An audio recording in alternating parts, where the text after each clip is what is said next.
আসসালামু আলাইকুম, ওয়েলকাম করছি রিয়াসাদ আজিম। ভিন্ন ধর্ম মতাদর্শী যারা শুনছেন সবার প্রতি আন্তরিক কৃতজ্ঞতা। এশিয়া কাপ নিয়ে আলোচনা হচ্ছে বাংলাদেশে এসএসসির বৈঠকের পরবর্তী সময়ে এই আলোচনাটা অনেক বেশি বেগবান হয়েছে। ইন্ডিয়ান যে মিডিয়া রয়েছে তারা অলরেডি আজকে সকাল থেকে বেশ কয়েকটা নিউজ করেছে regarding the upcoming Asia cup. সেখানটায় তাদের প্রভাবশালী গণমাধ্যম আমরা যে নিউজগুলো দেখেছি তাতে একটা ব্যাপার খুব ক্লিয়ারলি তারা বলার চেষ্টা করেছে যে ইন্ডিয়া পাকিস্তান এশিয়া কাপে, আপকামিং এশিয়া কাপে যেটা প্রবাবল যে শিডিউল সেটা হচ্ছে সেপ্টেম্বরের 7 তারিখ থেকে শুরু হওয়ার কথা, দুবাই এবং আবুধাবিতে সংযুক্ত আরব আমিরাতের 3বার মুখোমুখি হবে। কিভাবে তারা মুখোমুখি হবে, স্টেজিংটা কিভাবে হতে যাচ্ছে, বাংলাদেশ দলের চ্যালেঞ্জেসের জায়গাটা কোন জায়গায়, বাংলাদেশ কিন্তু একটা বিশাল টেনশনকে ইনভাইট করেছে বিফোর দ্য এশিয়া কাপ, এবং আমাদের এই লাস্ট ম্যাচের পারফরমেন্সের পরে ক্যাপ্টেনের যে বক্তব্য সেটা কতটুকু যুক্তিযুক্ত সেই নিয়ে আমাদের আলোচনা। তার আগে বলতে চাই, আপনার কাপড়কে পরিষ্কার করার জন্য বেস্ট সলিউশন হচ্ছে চাকা অল ইন ওয়ান, যা স্মার্ট এনজাইম এবং কালার গার্ড ফর্মুলা। কাপড়কে করবে পরিষ্কার মাত্র 75 টাকায়।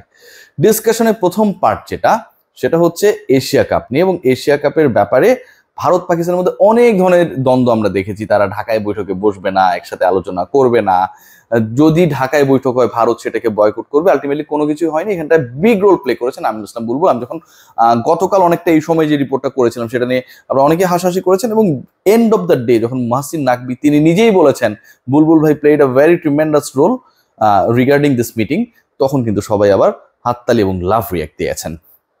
আর ইস্যু সেটা হচ্ছে যে ভারতীয় cricket board they are in a situation যেখানটায় রাজীব শুক্লা এবং পিসিবির মহসিন নাকবি, ভারতীয় ক্রিকেট বোর্ডের vice president and PCB president, তারা হচ্ছে অতি দ্রুত বসবেন এবং সেই বসে তারা দুটা জিনিস ফাইনাল করবেন। একটা হচ্ছে শিডিউল, এবং যেটা মোটামুটি 95% ফাইনালাইজ করা রয়েছে, সেটা হচ্ছে সেপ্টেম্বরের 5 তারিখ থেকে এশিয়া কাপ শুরু হতে যাচ্ছে।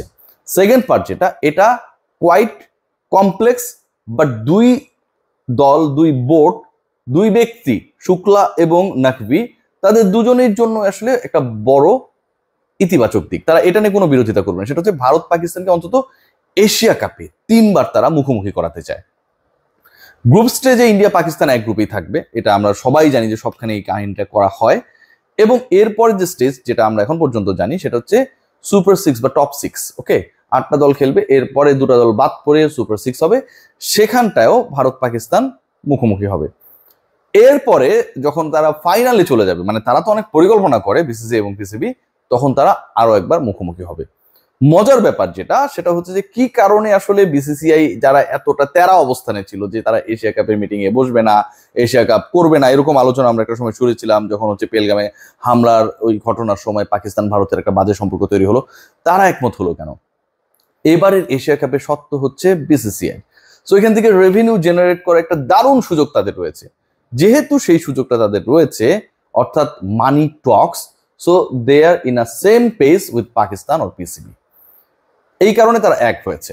বাংলাদেশের জন্য স্বস্তির জায়গা রয়েছে, আবার অস্বস্তির জায়গাও রয়েছে। কোন জায়গাটায় খেয়াল করে দেখবেন, বাংলাদেশের সবচেয়ে বড় স্বস্তির জায়গা যতটুকু মনে করা হচ্ছে ইন্ডিয়া পাকিস্তানের যে গ্রুপ, মানে তারা যেই গ্রুপে থাকবে, যেহেতু হচ্ছে আপনারা সবাই জানেন 2টা গ্রুপ হবে, 4টা দল, ইন্ডিয়া পাকিস্তানের গ্রুপে বাংলাদেশ হয়তো থাকবে না।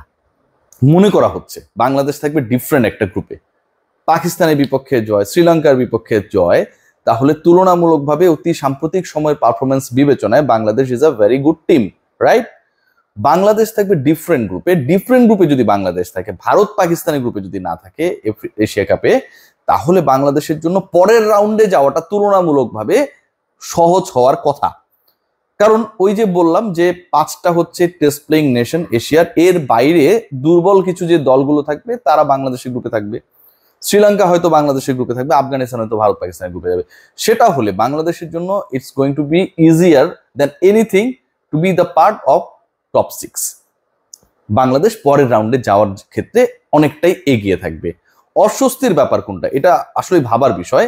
গতকাল সংবাদ সম্মেলন শেষে বা সংবাদ সম্মেলনের প্রথম প্রশ্ন যখন করা হয়েছিল লিটন কুমার দাসকে, অলমোস্ট যে এতগুলো চেঞ্জেস কেন, 5টা চেঞ্জেস কেন, আপনি পাকিস্তানের বিপক্ষে ম্যাচ খেলছেন, হোয়াইট ওয়াশ করার সুযোগ রয়েছে। লিটন কুমার দাস দারুণ একটা উত্তর দিলেন, সবাই ইমপ্রেসড হয়ে গেলেন যে বাংলাদেশে এশিয়া কাপের আগে দ্যাট ওয়াজ দ্য লাস্ট টি-20 ইন্টারন্যাশনাল, কোনো সুযোগ নেই এক্সপেরিমেন্ট করার ক্রিকেটারদেরকে। তিনি এই উত্তরের মাধ্যমে বাংলাদেশ ক্রিকেট বোর্ড যে পেশাদারিত্বের চিন্তা থেকে বহু দূরে সেই ব্যাপারটা ক্লিয়ার করে দিয়েছেন। আমি আপনাদেরকে মিলিয়ে দিচ্ছি। দেখুন, বাংলাদেশ দল যে 3টা ম্যাচ খেলেছে এগেনস্ট পাকিস্তান, তারা 3টা ভিন্ন ওপেনিং পার্টনারশিপ করেছে, রাইট? প্রথম দিনে আমরা দেখেছি ইমন তামিমকে, পরের দিন আমরা দেখেছি ইমনের সাথে নাইমকে, তারপরের দিন দেখেছি তামিম এবং নাইমকে।